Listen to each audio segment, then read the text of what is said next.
Earhart. Fade in. Exterior Pacific Ocean, July 2, 1937, day. A Lockheed Electra L-10E, twin-prop plane, flies over the vast expanse of the Pacific Ocean, its engines humming steadily. Super. In 1937, for 16 days, 9 vessels, 66 aircraft, and 4,000 crewmen searched over 250,000 square miles of the South Pacific and failed to locate Amelia Earhart, Fred Noonan, nor any trace of her Lockheed L-10E Electra. They were searching in the wrong place. Interior Electra Cockpit, Pacific Ocean, day. Inside, a pioneering aviator, Amelia Earhart, 40, sits at the controls while Fred Noonan, 44, her navigator, studies their charts. Amelia says, K.H.Q.Q. Calling Itasca, we must be on you, but we cannot see you. Beat, gas is running low. We've been unable to reach you by radio. We are flying at 1,000 feet. Amelia releases the radio button and looks at Fred, worry etched on her face. Fred says, We'll find them. We just need to get a bearing on their signal. Amelia nods, her hands tightening on the controls. Intercut. Interior Itasca radio room, day. A group of sailors huddles around a radio, listening intently. Radio operator says, Itasca calling the Earhart. Transmitting. Are you receiving our signals? The radio crackles with static, but there is no response. Intercut. Interior Electra Cockpit, Pacific Ocean, day. Amelia frowns, frustration creeping into her voice. We need to make contact soon. We're running out of fuel. Fred nods, his eyes scanning the horizon. Amelia keys the transmitter again. K.H.Q.Q. Calling Itasca, we received your signals but unable to get a minimum. Please take bearing on us and answer 3105 with voice. She releases the button and turns to Fred. How long can we fly on the fuel we have left? 4, maybe 5 hours. We started with 1,100 of gas. Max range is 4,500 miles. We've been up for about 19 hours. I figure we can make 24 hours, before.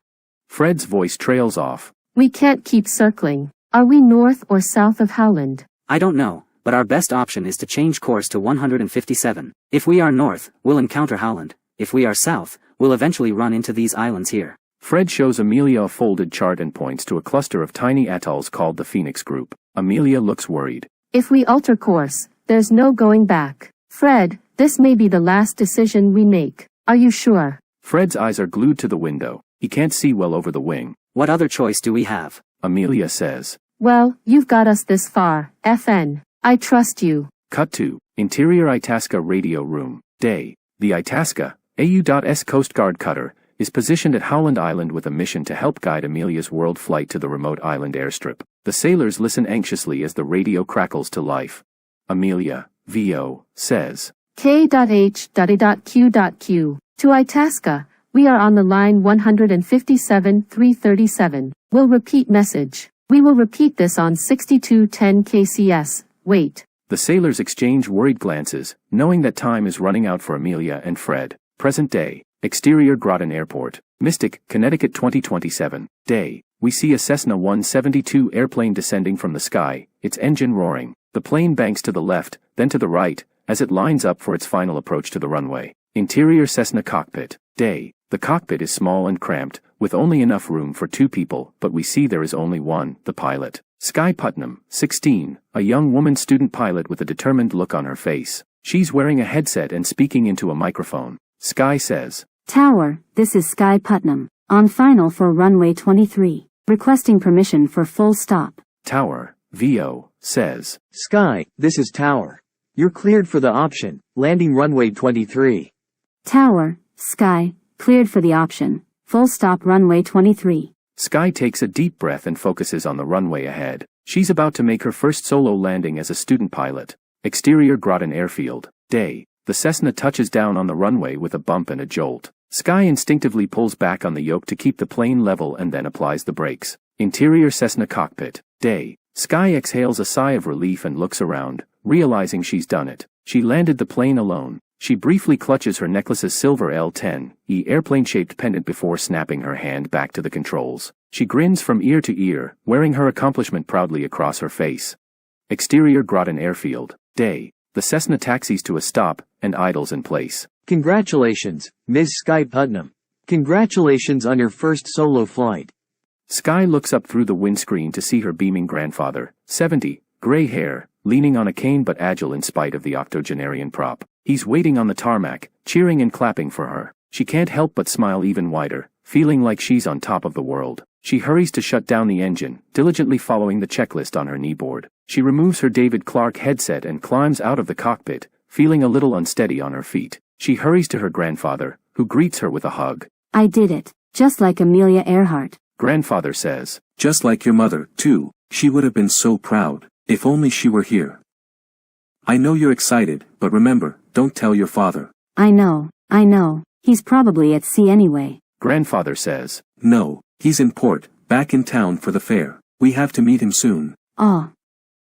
Can't I stay with you a little longer? I need to study for the written exam. Grandfather says, No, I'm afraid not. And the written exam will have to wait. You have your science fair project to focus on. It's only days away. Oh yes. That reminds me. The shop has a new Amelia book for me, more on Gardner Island. That's where she went down, you know. They should have searched for her there first, but instead, they stopped at Hull Island. Can we stop at the bookshop on the way? Oh, I suppose so, but we haven't much time. Let's make it fast. We don't want to keep your father waiting. Flashback. Interior Corsair cockpit. July 7, 1937. Morning. Lieutenant John O. Lambrecht, a rugged and determined pilot in his early 30s, gripping the control stick of his Corsair aircraft. He glances out at the vast expanse of the Pacific Ocean beneath him, the early morning sun casting a golden glow on the water. Two other Corsairs flank him, flown by skilled pilots. LT. John O. says, All right, boys, keep your eyes peeled. We're approaching Hull Island in the Phoenix Group. Amelia Earhart and her navigator might be out here somewhere. The other Corsair pilots nod in acknowledgement as they continue their approach. LT. Anderson, a sharp-looking ace in his late 20s, taunts the squadron leader over the radio. LT. Anderson says, You thinking of setting her down, boss? We'll have to name that bay after you if you do.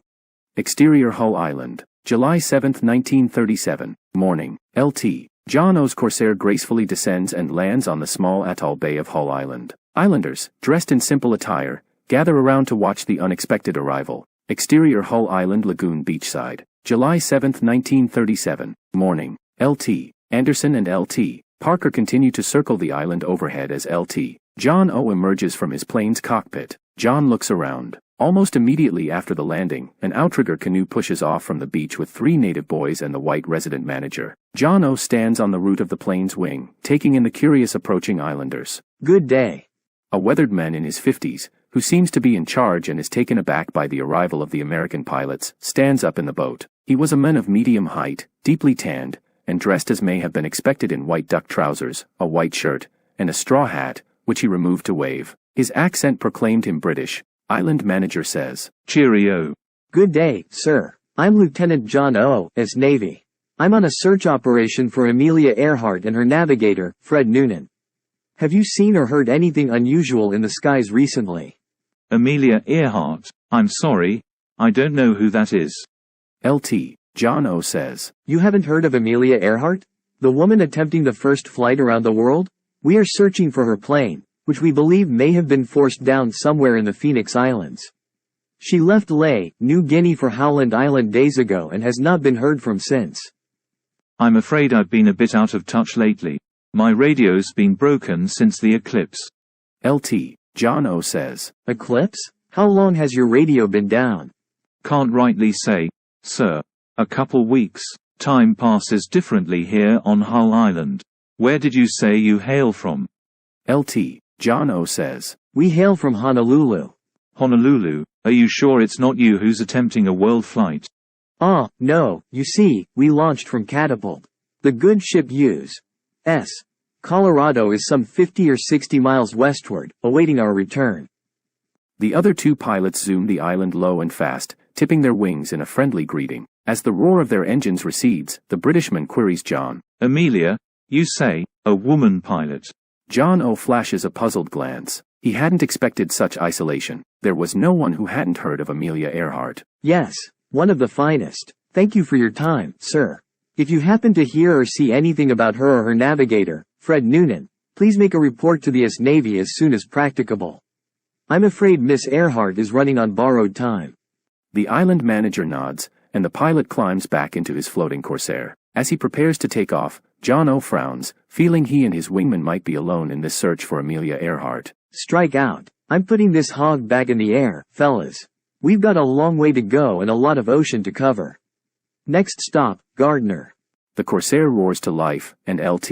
John O takes off from Hull Island's tranquil Lambrecht Bay, leaving the isolated islanders behind as his wingmen form up with him to continue their quest to find the missing aviators. Back to present. Interior bookstore. Day. Sky bursts through the bookstore door and heads straight toward the counter. A cowboy-hatted guest is idly browsing the books and notices the new patron's excitement as she calls to the shopkeeper. Hey, Mr. Williams, do you have the new book on Amelia Earhart? I'm going to find her plane, you know. The cowboy hat-wearing patron lurking in the back of the shop glances from over the edge of a book. He hides his face as he keeps listening. Cut to. Exterior bookstore. Day. Outside the bookstore, Sky's grandfather waits for her in his idling car. He checks his watch impatiently. Cut to. Interior bookstore. Day. Shopkeeper says. Hey, Sky. Actually, I just got it in yesterday. Let me show you. Mr. Williams leads Sky down an aisle of books to a shelf he knows well. The man in the cowboy hat listens from one aisle over. The shopkeeper runs his fingers along titles and wrinkles his eyebrows. Shopkeeper says. It should be right here.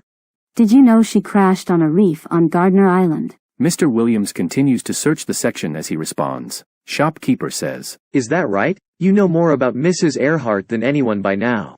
Are you sure you need another book? Sky says. Oh yes.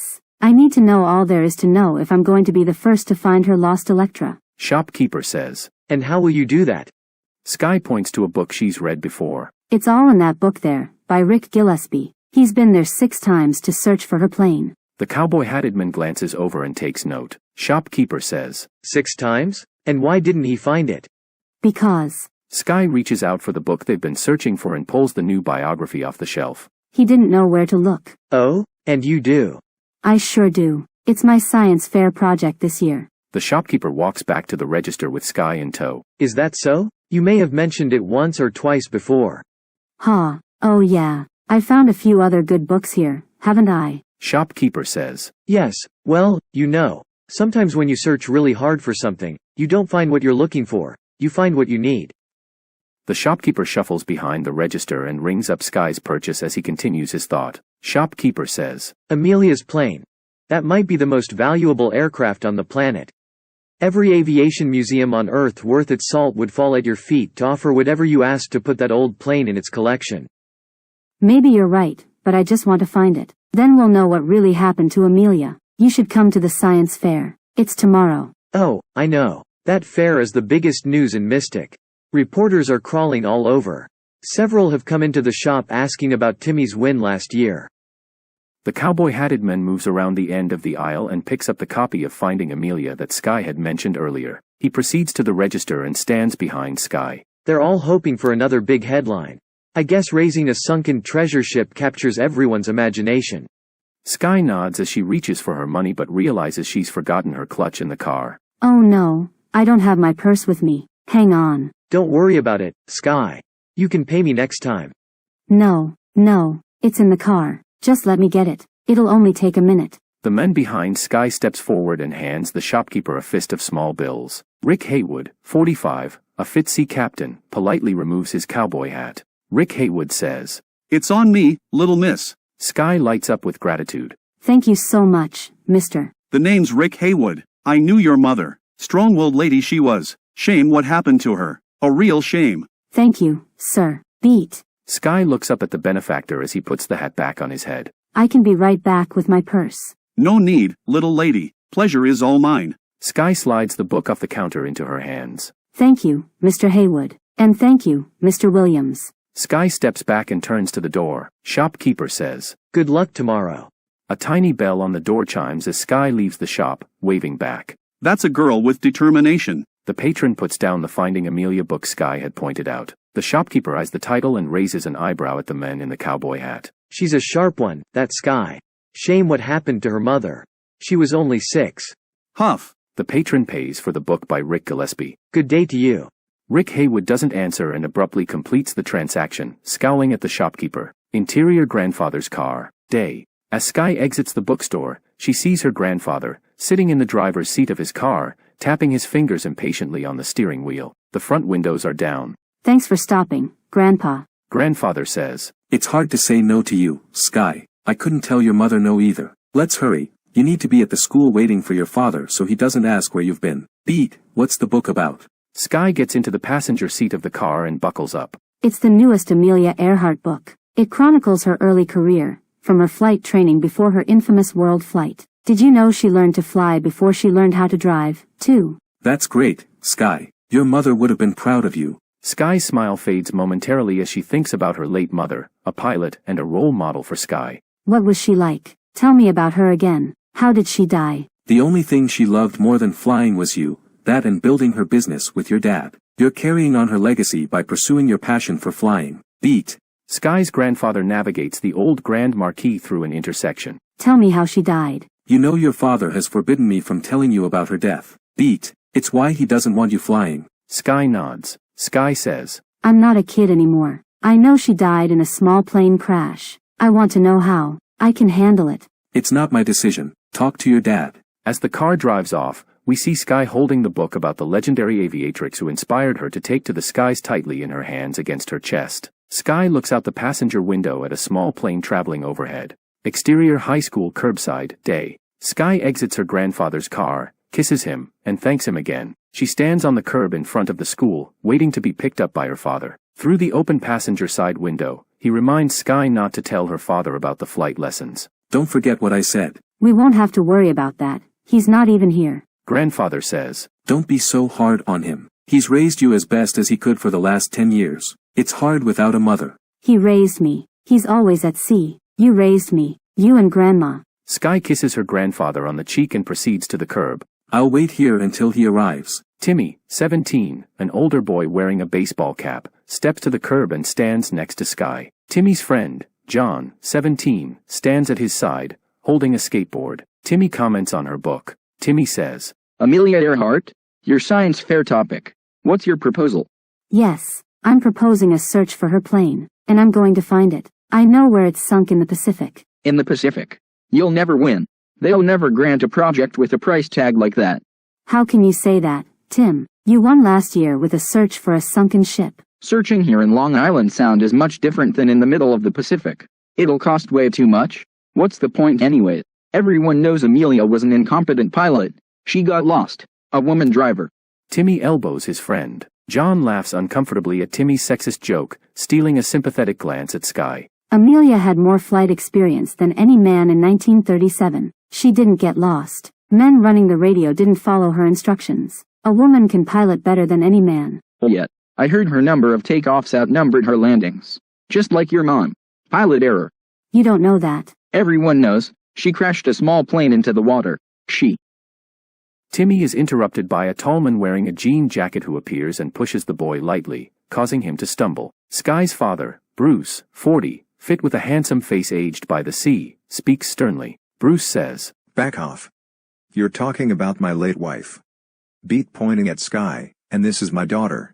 Timmy's friend with the skateboard lifts it higher, ready to use it as a weapon. Sky interrupts the developing altercation. My father, my savior. Dad, I can handle myself. Nice of you to show up for once. Sky's grandfather steps out of the car and approaches Bruce. Grandfather says, Bruce, calm down. It's just boys being boys. Bruce says, I am calm.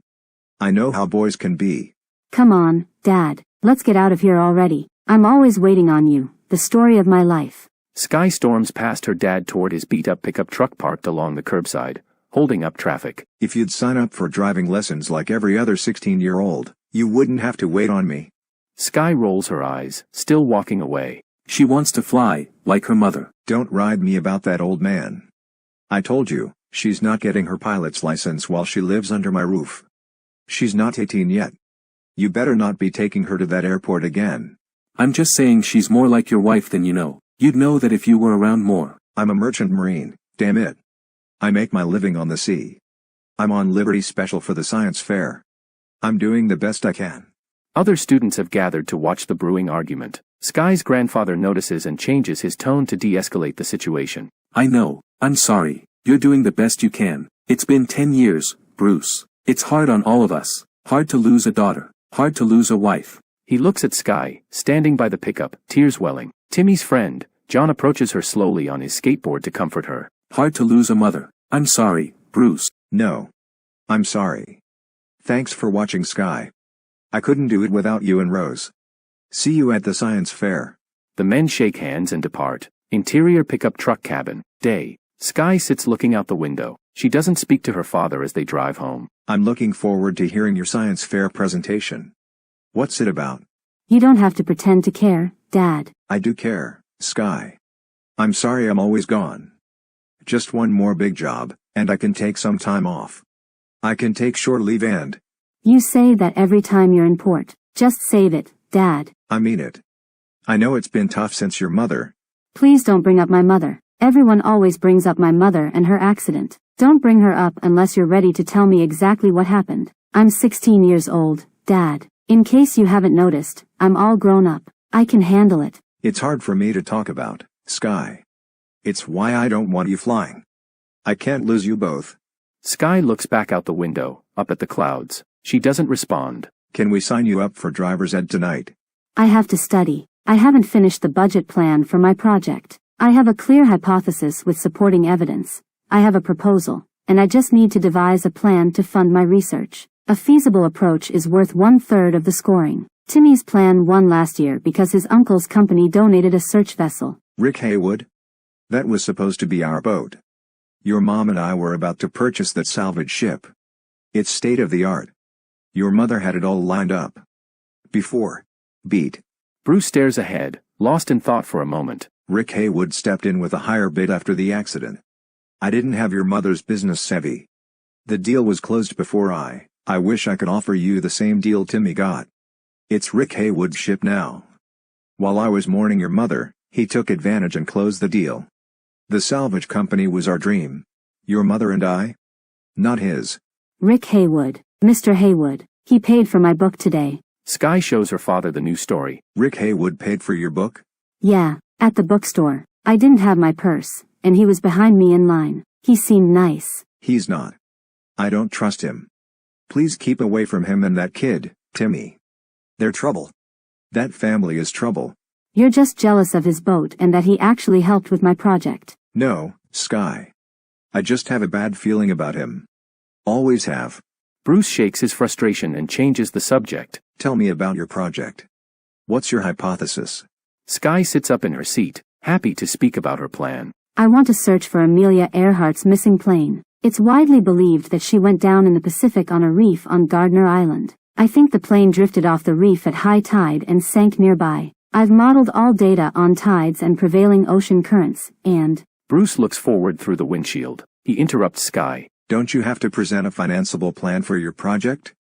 Something a local investor can fund? Honey, we live in Connecticut. The fuel cost to sail from here through the canal would be greater than Tim's whole effort last year. Trust an old mariner, I know. Thanks for the vote of confidence. I've had this idea since I was like -12, and I've been working on this project for over a year. You show up the day before it's due and tell me how it'll never work. Great parenting, Dad. I didn't mean it's not a good idea. I was only trying to offer some realism. Sailing is what I do. Forget it. Just take me to Emma's. I have to study. Take you to Emma's? We're heading home. I was going to pick up your favorite dinner. You still think my favorite dinner is pizza and popcorn. I'm not 6 anymore. How about some sushi? Just drop me off at Emma's, Dad. I have to work on my project's funding plan. She can drive me home. Sushi? Look, I'm sorry. I can help. I'm sorry about what I said about your project. I'm sorry about the driver's ed thing. Can we start over?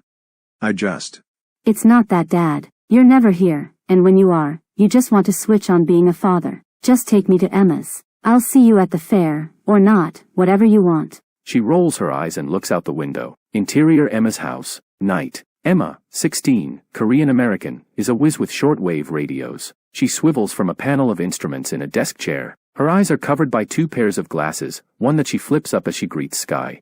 Sky, what are you doing here? My dad's in town trying to be a father. I told him I needed to prepare for the fair. Yes, you do. You are one of the first up on day 1. You hungry? Sushi. Am I ever? Thanks. Sky takes a sushi roll from Emma and drops herself into a bean-bag chair across the room from her friend. You figure out how to fund your epic airplane search. You know it's worth 30% of the score. You'll be disqualified without a reasonable finance concept. It's not just a science fair, remember? Yes. I know. I can hear Principal Wagner now. The science fair is unique among science fairs in that we challenge the students to prepare a realistic project like a business proposal. They must develop a hypothesis, research, and pitch their idea to a would-be investor. It requires multidisciplinary thinking that prepares them better for the real world. Just as in business, a well-thought-out proposal can make the difference between a good idea and a winning idea. Wow, OMG, you sound just like her. You should give up on being a pilot and be a high school principal. You even had the finger shakedown. Emma playfully mocks Sky, mimicking Principal Wagner. She puts down her sushi plate, and Emma points around the room as she swivels in her chair jovially, trying on her best Wagner impression. It's Wagner, not Wagner.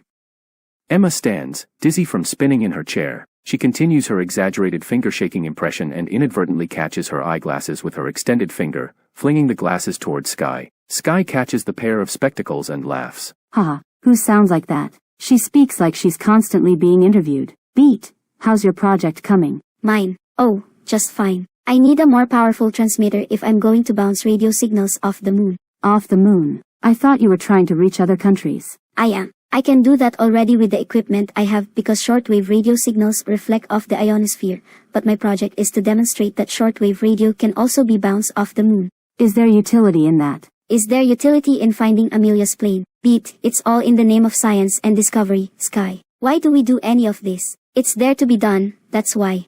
I just want to know what happened to Amelia. You want to find Amelia's plane because, in some way, you think it'll give you some closure about your own mom's crash. She loved Amelia too, didn't she? Sky clutches the L-10E airplane pendant around her neck as she responds. Do you think that's it? Emma stares at her friend and pushes her thick glasses higher onto the bridge of her nose as she rolls her eyes. She clears her throat as if to say, really, but doesn't need to say anything for her friend to know she knows. Do you think Timmy won last year with a good funding plan? No, Tim's uncle did his project. It was basically a big publicity advertisement for his business. Timmy won because his uncle donated his deep-sea salvage services, complete with high-tech side-scanning sonar, free of charge. Of course, the judges will favor a project already set up to pay for itself. Beat, come on, girl, let's work out your funding plan. Cut to Interior Science Fair, Auditorium, Day. The stage is set in front of an imposing Shark Tank-like panel of judges, investors, and the school principal, Mrs. Wagner, their stern expressions ready to scrutinize the next pitch. A large screen behind them displays an image of Amelia Earhart's plane, the Lockheed Electra. With fiery eyes and boundless energy, Sky stands at a podium, gripping it hard with eager anticipation. She takes a deep breath, her heart pounding. She clears her throat and begins her pitch. Ladies and gentlemen, esteemed judges, and honorable investors, today I'm here to present a groundbreaking plan to solve one of the greatest mysteries in aviation history, the disappearance of Amelia Earhart and her plane. The judges exchange intrigued glances as Sky flips to the following chart, revealing a map of Pacific Islands. Based on extensive research conducted by Rick Gillespie in his book, Finding Amelia, we have strong evidence to suggest that Amelia's plane didn't vanish without a trace. Instead, it crashed on Gardner Island, one of the Phoenix Islands, nearly a century ago. Sky's laser pointer traces the path of Amelia's flight on the screen from Howland Island, her intended landing location, to Gardner Island. Now, you might be wondering why we think Gardner Island. There is an overwhelming body of radio direction finding records compiled from Pan-American stations and from the Coast Guard alike that place transmission from Amelia and her navigator, Fred Noonan, originating from Gardner Island for days after her disappearance. Years later, other audio transcripts of her calls for help in those final days have been organized chronologically with other records to paint a compelling argument that the Electra was intact and able to operate the right engine to power the radio transmitter until the tide rose high enough to float the buoyant aircraft off the reef and out to sea. The screen is an image of Gardner Island at high tide. Sky advances the slide, now showing Gardner Island at low tide. A large reef is now clearly visible, encircling the atoll and extending several tens of meters into the sea. Records indicate they were low on fuel and couldn't find Howland Island, their intended destination. However, Amelia did manage to set her Electra down on the reef of Gardner Island, located on a line of position 157 degrees south of Howland. It was low tide on Howland when the Electra would have arrived, and the smooth exposed reef would have appeared as a fairly viable landing strip. The judges lean forward, captivated by Sky's presentation. Even the skeptical Mrs. Wagner seems engaged. A new graphic on the screen illustrates the plane's probable location with lines of bearing emanating from Wake Island, Midway, Oahu, Howland, Baker, Samoa, Nauru, Tutuila, and from the positions of the ships SS New Zealand Star, and HMS Achilles. Over 7 credible radio direction-finding bearings were taken on the primary frequencies used by Amelia Earhart between July 2 and July 7, 1937, all converging in the vicinity of Gardner Island in the Phoenix Group. The existence of radio signals transmitted from the plane would suggest that the plane was on land or in shallow water near a shore, or at least that the right-hand engine was above water, able to run the generator that powered the radio transmitter. Sky shows an illustration of the plane with damaged left landing gear, sitting on an angle with the right engine protruding above the reef's shallow water. But here's where it gets truly intriguing. Sky flips to a new graphic illustrating an underwater glide slope of the sunken plane's trajectory from the sea's surface to the ocean floor. With 1,200 gallons of fuel exhausted, the plane would have floated like an empty bottle. I hypothesize that the empty fuel tanks would have been buoyant enough to give a sinking plane the equivalent of lift in the water. Bob Ballard of Titanic wreckage discovery fame based his search on the premise that the plane sunk like a rock and presumed fragments of the hull would be strewn along the underwater cliffs of the atoll. You see, I believe that the Electra didn't sink at all. I think it flew to the bottom of the sea. Not only does this explain why we've never found parts of a wreckage on the ocean floor, but it also suggests that the plane might still be relatively intact, waiting to be found by someone who knows where to look. I know where to look. The judges exchange surprised glances, clearly intrigued by Sky's hypothesis. My simulation uses the physics engine of a popular flight simulator game. I've switched out the fluid density of air with seawater. Using a Monte Carlo simulation, I've run thousands of scenarios varying the parameters such as tide conditions and prevailing currents. The results are compelling and suggest with certainty between 1 and 2 sigma, approximately 80%. That the Electra is on the ocean floor within a 1-mile radius northwest of the atoll. Sky walks to the middle of the stage out from behind the podium. Ladies and gentlemen, this isn't just a theory. It's a path to discovery. A team of experts could be made ready to embark on an expedition to Gardner Island, armed with advanced underwater technology, to find the plane. This is not just about solving a mystery. It's about honoring Amelia Earhart's legacy. Sky steps from behind the podium, her eyes gleaming with determination. She addresses the judges and investors. With your support, we can rewrite history and bring closure to an enduring mystery. Let's find Amelia Earhart's plane and uncover the truth about her final flight. The judges and investors break into applause, clearly moved by Sky's pitch. One by one, they nod in agreement, signaling their interest and support for her ambitious plan. The lead judge leans into the microphone to ask a question. And how do you intend to fund this ambitious proposal? A hush grows throughout the auditorium. Sky flips through her notes uncomfortably as she buys time to formulate her answer. A cowboy-hatted man stands in the audience. Rick Haywood here. I'll be funding this young lady's venture. I'll provide my salvage ship and her crew and cover expenses. My equipment, side-scanning sonar and underwater ROVs are the best in class. We'll find that plane. All I need is a skipper. The auditorium erupts with applause. Sky looks stunned but doesn't object. Instead, she nods as if Rick Haywood's offer was her planned ace in the hole. We see her father, Bruce, in the audience with a foreboding look of dread. Bruce Putnam looks at his daughter with a question in his eyes. Sky looks at him and winces, knowing she is about to have an unpleasant discussion with her father. Flashback to Interior Electra 10E Cockpit, July 2th, 1937, Day 1. Hours after Amelia and Fred Noonan crash-landed on Gardner Island, we see the Electra precariously perched on a coral reef at low tide several hundred feet from the shore of the deserted island. The right wing and engine are protruding high above the shallow water. The left wing landing gear is broken, and the left engine is underwater.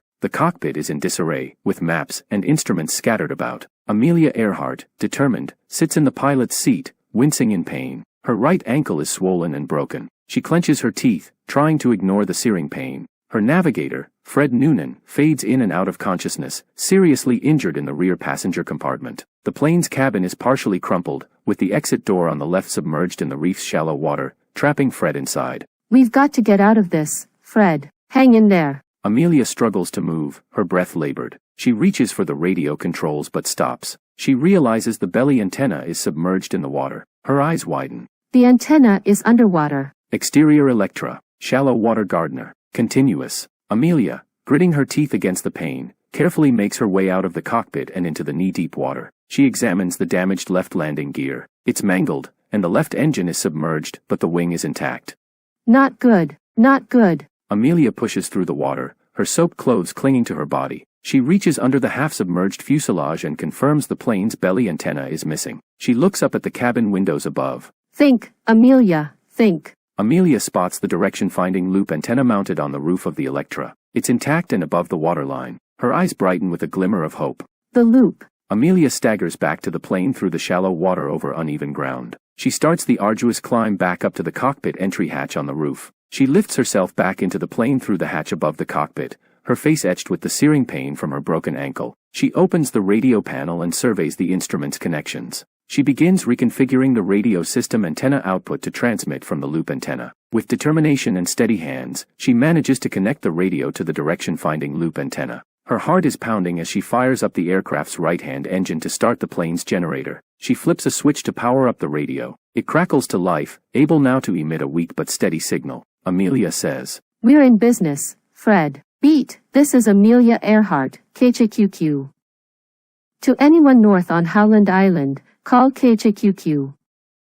We are down on a reef south of the equator beyond Howland. Anyone to the north, FN is hurt bad. I don't think he'll hold with us much longer. We are above water but we'll have to shut off radio if water rises." Amelia hears Fred's voice and stops transmitting. She calls to him. "Are you okay back there, bud? We're gonna get you out of here. The radio is working." Interior Naval Radio Station Wailupe, Hawaii. Day. 2 radio men in naval uniforms listen to a receiver in a concrete utilitarian military installation at the U.S. Navy radio station in Wailupe. Navy radioman says, "Reading a transmission, there is broken modulation on the 3105 KCS carrier. I can't copy it all." As the radiomen listen intently through headphones, the voice breaks through the static again. K.H.Q.Q.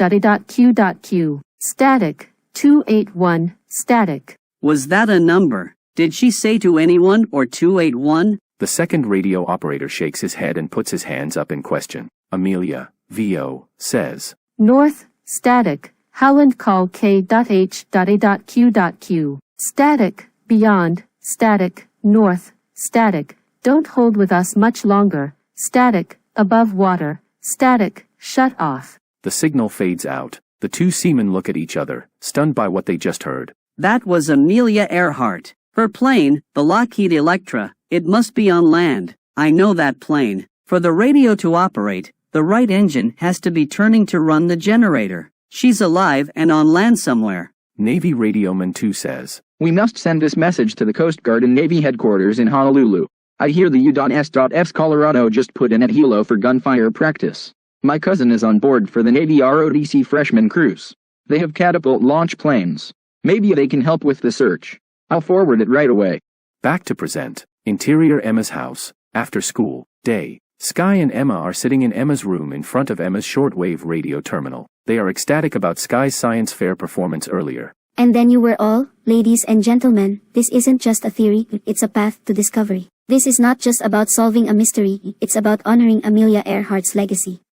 Girl, I was on the edge of my seat. Haha, thanks. I had no idea Mr. Haywood would step in with an offer like that. I know. It doesn't even matter if you win the fair. I mean, I'm sure you will, but it's like you won already. He must have found a fortune of treasure in that wreckage last year to bankroll your whole expedition. Are you going to go? Well, my dad, I haven't talked to him yet. He's not a fan of Mr. Haywood. Pshaha. Girl, this is a no-brainer. He can be the captain Rick is looking for. Win for both of you. You have to go, and you have to convince him to go. Yeah, I don't know. He's pretty stubborn. Sounds like someone else I know. Good thing you're also influential, you'll think of something. Maybe you're right. Beat, hey, speaking of influential, are you still creeping in those high frequencies? Oh yeah, I'm famous up there around 30.1 MHz HF radio travels around the world. I'm KGG in Korea. Emma tunes her transceiver down to high-frequency bands. KGG. Korean goddess girl. KGG. It's my handle. Handle. My radio call sign.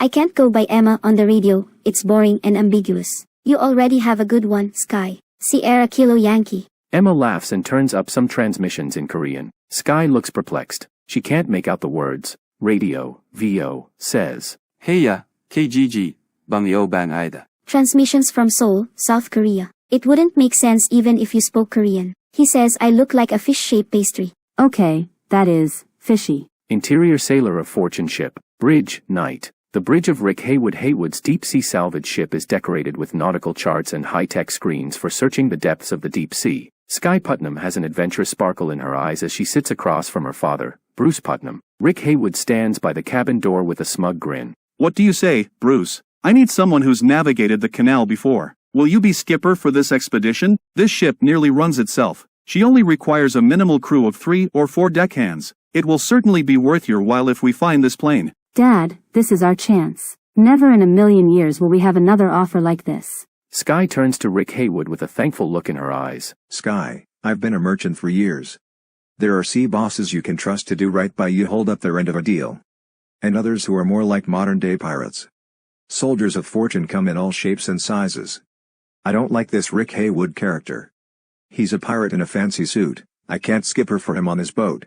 Rick Haywood chuckles softly, pouring himself a glass of whiskey. You know I can hear you, right? And pirate. Bruce, you won't me. Sky leans in closer to her father, her eyes pleading. Dad, please. This is the opportunity of a lifetime. Mr. Haywood is offering us full funding to search for Amelia's Electra. We can't let this slip away. Bruce stares at Sky, torn between his instincts and his daughter's dreams. Sky, I don't want you getting mixed up with people like him. Sky leans back, a sly smile on her face. I won't be mixed up. You'll be here with me. Like hell, I will. I don't want to work for him. Listen to your daughter, Bruce. She's got a good plan. Don't you trust her? This isn't about trust. That's funny. I thought you just said it was. Dad, I'll make you a deal. If you can guess my boyfriend's name, I'll drop the idea of working with Rick Haywood. Bruce raises an eyebrow, clearly caught off guard. Boyfriend. Sky smiles, knowing she's got him right where she wants. Come on, take a guess. Bruce scratches his head, stands, and paces, clearly struggling. It's that John kid, right? Sky can't help but giggle. Nope, not even close. Rick Haywood watches the exchange with amusement, sipping his whiskey. All right, Sky. You win. I'll do it. I'll guide this rig through the canal. But not as skipper. No good can come from skippering a boat while the owner is aboard.